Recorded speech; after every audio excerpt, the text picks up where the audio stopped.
Hello, everyone, and welcome to another episode of Autism Stories. I'm your host, Doug Bletcher, the founder of Autism Personal Coach. Autistic people are the true experts of the autistic experience, and Autism Stories is where we interview autistic people to learn about their diverse stories, experiences, and get their insights. If you would like to be notified about each week's episode of Autism Stories, we suggest you subscribe on your favorite podcast listening platform. On today's episode, Grant Harris joins us to discuss his work as a certified diversity executive and the way in which he works that best suits his brain. We hope you enjoy today's conversation. Grant, thanks so much for joining me here on Autism Stories. Awesome to be here. Thank you so much. I'd love to start out by learning, where does your story, Grant, begin in the autistic community? Well, that story begins really at birth because I've always been autistic. I just didn't know. The better question is, when did my awareness begin? When did my journey of sharing this with folks like you and your audience begin? And the answer to that is almost 3 years ago. Late diagnosed at my late 30s. And it began at home, and it began with my wife. I probably would not be having this conversation with you, or probably would not be in a position to talk about neurodiversity in the workplace, or to help organizations or individuals on their path if it had not been for my wife. And if it had not been for communication struggles. If I don't know if you are or have been in a serious committed relationship, and being married, communication is an ebb and flow. Sometimes it's great and you're hitting on all cylinders, and other times you're sputtering along and just not in alignment. And that's what it was for me and my wife at that time. We just weren't clicking, and the communication was off, and we were at each other, et cetera, et cetera. She happens to be ADHD, and long time diagnosed, long time medicated. So it was my wife who brought it to my attention in the form of an article. And that article was basically, 10 things about your spouse who might be autistic. And at that point, I had worked in K-12 education as a special educator. I had taught autistic students. I had been around disabled students in their classroom, but I did not attribute any of that to me personally. So my wife sent me this article, and I strongly identified with about 8 things on that list of 10, which sparked a revelation for me. And fast forward, was very fortunate to be able to locate an assessment center and have a referral from a friend, and get assessed relatively quickly, and get my formal diagnosis. And that's really where it started for me. I'm wondering, because I think we have a tendency not to listen to the ones that love us the most. So I'm wondering, if you had not been given that article and your wife had just told you, like, hey, Grant, I think you might be autistic, do you think you would have received it in the same way to kind of like move forward and kind of explore if you were autistic? I think I would, for a couple of reasons. One, like I mentioned, I had been doing this work, diversity, equity, and inclusion, and accessibility work. I had been in a teaching environment. I was teaching autistic kids. So I was aware of autism. I was aware of neurodiversity. I didn't talk about it at length at that time in life. I hadn't been in the communities and the circles that I am now. So I would like to think that I would have been open to it for those reasons, because I was around other autistic kids and people. But it's always different. People are people. It's one thing to say, oh, this person is that, and I'm close to that person. But it's another thing to internalize it and say, this is who I am or what I am, good or bad. That's difficult. So I had to grapple with first being a person being disabled and adjusting to that label because that's the umbrella. And then the second layer of the onion, like I like to call it, being neurodistinct as I identify, and then specifically being autistic. All three of those things are similar, but they're very different. Just like DEI is similar but very different. So I would like to think that I would have been open and receptive to it. I have always been open and receptive to being better. One of my personal mottos is get 1% better every day. So I would like to think that I was like, there's an opportunity for me to be more aware of myself. I like to think about my thinking. I'm a psychologist by education and a philosopher. I think about my thinking a lot. So I think that I would be open to that conversation if she had just brought it to me without any other mitigating factor. I would like to think that I would have been open to it. Yes. From what I understand, you are a Hall of Fame athlete from your high school days. Now, looking back, I was wondering, in what ways do you think your autism impacted your experience playing sports? Yeah, I was a very successful athlete in many ways. Dual sport, football, basketball. I was the first athlete to earn a Division I scholarship at my high school at the time, and I was inducted into the inaugural Hall of Fame class. That was maybe 3 years ago. Very honored to be able to participate at that level and compete at that level. Thinking about it now, which I hadn't thought about before, autistic traits that may have helped me achieve such success was a hyper focus on the details, uh, practice, and routine, and doing things over and over and over again. Always having my mindset has always been to I receive information very quickly according to my assessments. I process information in vast amounts of information very quickly. And being a quarterback in my former days, you had to process that information in the playbook before you ever step on the field, in the study, and then obviously processing those things on the field as you go. So I think my hyper focus, my propensity for routine and practicing the small details over and over and back and forth, and then also my ability to synthesize and analyze vast amounts of information quickly, I think certainly helped with my athletic career. Now, one of my least favorite words in the English language is compliance. Just saying it out loud, it's kind of like painful to my ears. So, in thinking about that, you're the president of GTH Consulting, which is a minority and disability owned consulting company focused on institutions that achieve organizational excellence by moving from compliance to community. So, how do you go from supporting organizations in changing kind of their mindset, or at least maybe shifting their mindset somewhat from compliance to community, as those two thought processes, compliance and community, are very different for me? Yeah, thank you for that question. Well, it's certainly a process. And let me start. I like to start with the end in mind. So the end is not to change mindsets. The end and the goal is to change behavior.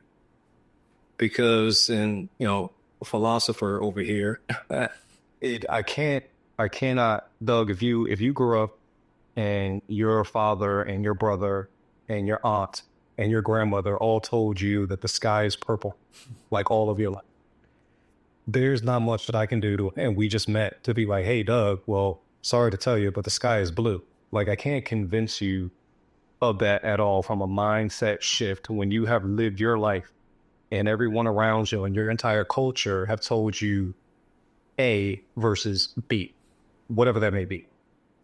So my goal isn't to come and change Doug's mindset when I do this work. My goal is to put Doug in a position where he changes a behavior over a set amount of time. And that behavior over a set amount of time will do one of two things. It will create a new habit, or it will undo an old habit. So in this type of research, when it comes to behaviors, is part of where I study as well. So the idea is to change behavior, because behavior is what actually moves the needle in terms of this work. It's not just thinking about it. It's about doing it, even though you may not understand, even though you may not agree. It's about changing a behavior over time. So once the behavior is changed and you have a new habit that replaces an old habit, it's much easier now for that person to work on the internal, which would be their mindset. So that's the way I look at it. It's not necessarily coming in to change anyone's mind, because I can't convince you, Doug, that the sky is blue if your whole life you've been told that it's purple. However, if I can get Doug to the point where you might think that there's a possibility that the sky could be a different color, then that's where the work is done. It's not about a complete 180 shift. It's about the openness and behaviors to get to, okay, I'll do this one thing that I wasn't doing before. That could be using a different word. That could be reading a different resource. That could be having a different conversation. That's an act. That's a behavior. It hasn't necessarily changed your mind yet, but that's where it goes. The flip side to that, excuse me, not the flip side, but the correlation to that is my RACE framework that I created, a proprietary framework called RACE, RACE. It's an acronym. Stands for recognize, acknowledge, cultivate, and engage. And this is a cyclical process. You can be in you can be in multiple stages at the same time, and it never ends. It's not a destination. It is a journey, pardon the cliche. So recognize is who and where you are. And this conversation happens at all levels of an organization. It could be intern, first day on the job. It could be CEO, 10 years on the job, and everyone in between. Recognize who and where you are. What are your principles? What are your core values? What's your mission as a person, as an individual, and as an institution? The A is to acknowledge your intent and your impact. What is my intent with my actions towards you, Doug, and my conversation towards you? What's my intent, but also what's my impact? I didn't intend to offend you, but I did it anyway. That was the impact. So what's your intent and what's your impact as an organization and as individuals within that organization? And you have to understand that those two aren't always aligned, and you have to mitigate them. The third is cultivate. Cultivate is there's where you're educating yourself as an individual or as an organization. What resources, what communities, what tools, what research are you accessing to do and be better? Because in my opinion, when you know better, you do better. That's why I tell my kids all the time, you know better, then do better. And last but not least, engage is when that behavior comes into play and the action comes into play. Okay, great. You have thought about your thinking about this through who I am, where I am on my journey. I've thought about my intent versus my impact. Now it's time to change those things 1% at a time. And over time, that accumulates to actual behavior change. Through your consulting work, you're a certified diversity executive. And when I think about diversity, I've often think about intersectionality. So how do your intersectional identities impact your work as a certified diversity executive? Yeah, that we could spend all the time talking about that intersection. For those of you, I know this is an audio only, but I pronounce are he and his, and I am identified as a black man. I have short black hair, brown eyes, and black facial hair. So I'm a black man in America, which has not always been easy. And again, we could spend the entire podcast on that particular subject, but I digress. So the intersections of that is people of color in general, much less black men specifically, have been marginalized and minimized throughout history, not only in this country, but globally as well. And specifically in America, Black men are still seen as a threat. Maybe not as much as a physical threat, which they still are, but a threat in corporate spaces.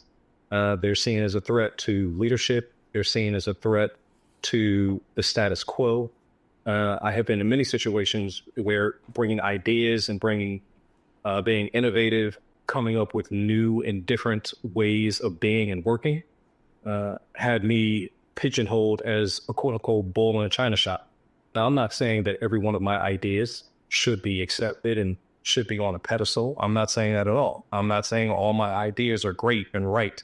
I am saying that when someone is offering a new perspective and a different perspective, that it's taken differently from a Black man in corporate spaces than it is with our Caucasian or otherwise brothers and sisters. So there's a lot of threats when it comes from that. The prison to pipeline system from young Black boys who are misdiagnosed and mislabeled because of their behavior, which might be autistic or any other type of neurodivergence, but it's seen as misbehavior. It's seen as aggression. It's seen as deviance. And that's the story and a narrative that is told to them at a very early stage in life. And they perpetuate that cycle internally and then externally as well.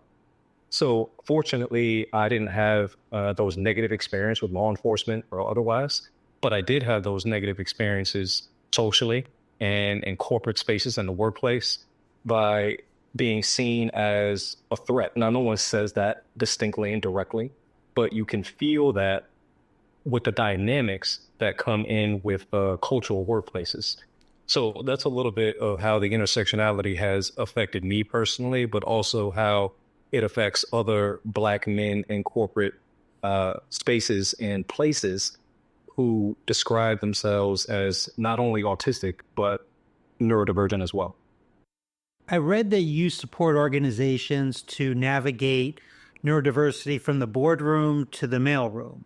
I'm interested in those working in high levels of management in the sense of leaders, set the tone of an organization, specifically being open about their own neurodivergence, as I think it sets the tone for others in the organization to potentially be open about their neurodivergence as well. What's been your experience in this area? Yeah, my experience is that still, unfortunately, disability, neurodivergence, and neurodistinction, autism, all of those are still stigmatized. They're still labels and negative labels at that.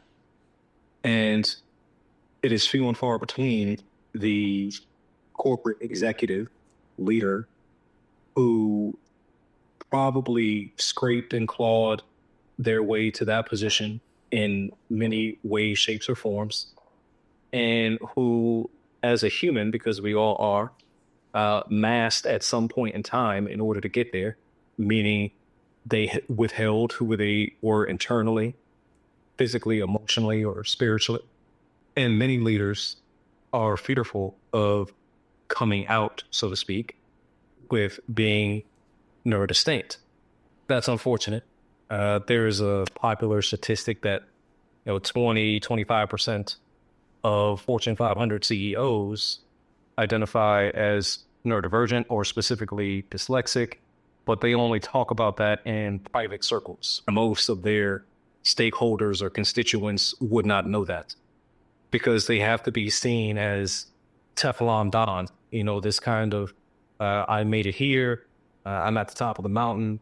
Why do I need to be vulnerable? Why do I need to let people in? Why do I need to show a chink in the armor, et cetera, et cetera? So a lot of, and not even at the top echelon, it doesn't have to be CEO. It starts, CEOs came from somewhere. They were interns.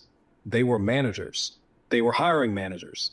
Then they were senior leaders. Then they were CEOs. They came from a ladder. And every step along that ladder, people are still afraid to say, this is who I am. This is how I operate. And that's okay. So I don't discriminate between CEO or intern. That's what I mean by from the boardroom to the mailroom, because neurodiversity impacts us all before we hit the office, while we're at the office, after we leave the office, all the way through every position that you could think of within an organization. So I talk to an intern just like I would talk to a CEO and vice versa, because the language is the same. The approach and the time that you get with that person might be different, but the language is the same, of that we are all in this and it affects all of us the same way, but also holding that it affects some of us differently. I'm always impressed by others who have skills I probably don't have or probably won't have in this lifetime. So, due to my executive functioning differences, my memory is not the greatest, to say the least. So, relating to memory, you have memorized, I believe, the flag of every country. Why did you decide to do this? And did learning about other countries impact kind of your worldview in any ways? Yeah, I did do that. I guess that you would call that a special interest, and I don't necessarily like to describe it as such, but I do like flags. If your listeners are unaware, the term for people who like flags or the study of flags would be a vexillologist. I don't necessarily describe myself as a vexillologist because I'm not in one of the membership clubs. I don't have flags all around my house, but I do enjoy looking at flags. And at one point in time, it was a few years back, I chose to challenge myself. I like to challenge myself in many different ways. And I challenged myself to memorize every flag of every country in the world. At that time, it was 200, between 200 and 220, something like that. And it changes. There are different countries all the time, and limits change, these kind of things. And I did that in under 30 days.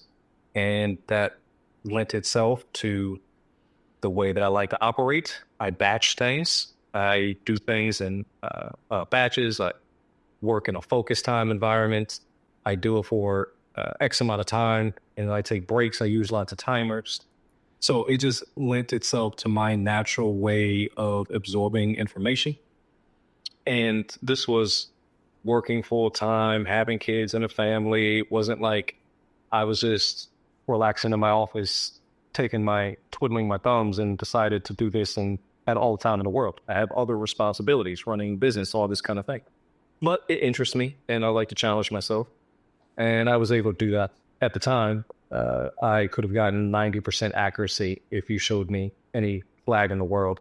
It's been some time since I did that. I'm honest about it. I don't do it like monthly. It's been some time. But if you ask me now, within a couple of guesses, I'm going to get most flags right. So it was fun also for me because the way that I tested myself very quickly, I'd flash the flag and I had my family help as well. And I would let them know. So, but that goes to show that, yes, my ability to backstage when I want to learn something, I will take a deep dive on that thing. And I have had multiple careers in my day, all very different: management consulting, K-12 special education teacher, higher education administrator, entrepreneur, government contractor. All these things are like very different. They don't necessarily fall in line in a domino like you might think of other career paths. So, but on all of those, part of the reason that I've had success in those is my ability to deep dive on information that I did not have before, and skill set that I did not have before, and be able to build it to a foundational level. And then beyond that, apply skill and all of that to reach any type of level of success or accomplishment. So that's the story about the flags. And I tell that's a little bit of, that's my second claim to fame, because I don't know anyone else other than I've seen lots of videos online about little boys in foreign countries that memorize the flag, and which was great. And they do it better than I ever could. But the difference is I don't see American boys doing that. There's one instance of a colleague of mine who, when I originally shared that story, she said, "Oh yeah, my son, he likes to do the flags too." But other than that, I don't see that as much as I see foreign boys doing it. And for that matter, I don't see adults talking about the fact that they have done that. It's mostly young boys who are in grade school, or their parents have been in a private academy, and they do that as part of their learning. But I did this as a grown person because I just enjoyed it, and I saw it as a challenge and an opportunity. And lastly, Grant, how can our listeners learn about you and your services beyond this interview? I am on social media on one platform. I keep it simple, so you can find me on LinkedIn. You can just search my name, Grant Harris, Compliance to Community. You can also find me on my website, compliance2community.com. And there will be in the show notes, I'll make sure that you have my link tree where everyone could go to my website of websites. It's one website, and it will give you lots of access to my books on Amazon. It'll give you access to my virtual peer support group. It'll give you access to my other writings, access to my other podcasts. And so you can hear my story in different venues and how it applies in different areas of life. So all of that information we'll share with your listeners, and they'll be able to reach you there. And you can email me, grant at compliance2community.com. And that's where you can find me. Well, Grant, it was wonderful to get to talk with you. Thanks so much for sharing your story and expertise with us today. Yeah, Doug, it was my pleasure. Thank you for having me. Thanks so much to Grant for the conversation. To learn more about Grant, please check out the link in the podcast description for this episode. We always love hearing from you, and would especially love to hear from you relating to this episode regarding how do you think workplaces would change if people were more open about their neurodivergence? Did you know Autism Personal Coach provides neurodiversity affirming support by autistics for autistics?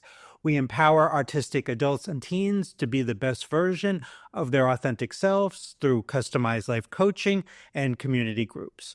We also support parents and partners of autistic individuals by providing insights and guidance to bridge communication gaps and nurture mutual understanding.